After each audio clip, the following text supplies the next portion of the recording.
And talk of a peace agreement between Ukraine and Russia may be premature. The Trump administration has been working to secure a deal, but the original 28-point plan has slimmed down to 22 points. Natalie Brand is at the White House with more on the negotiations as military aggression continues.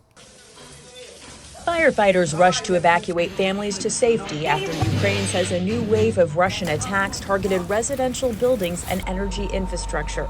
This, as a Kremlin spokesperson says, is premature to say whether the war in Ukraine is close to a resolution.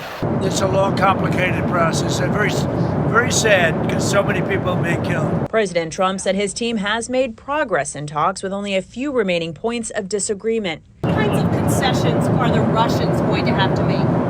Well, they're making concessions. Their big concession is they stop fighting and they don't take any more land. Russia's deputy foreign minister acknowledged negotiations, Это переговорный момент. but said there can be no talk of concessions on its key objectives.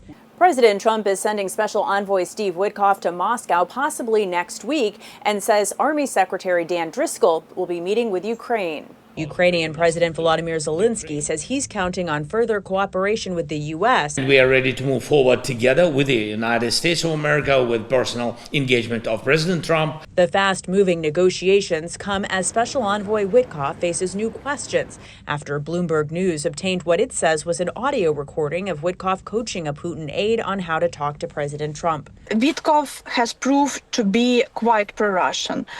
Witkoff has proved to consult with Russians all the time, and it looks like he's trying to push Russian interest through White House. President Trump dismissed the pro-Russian claim, saying he hadn't heard the recording, but said it sounded like a standard negotiation.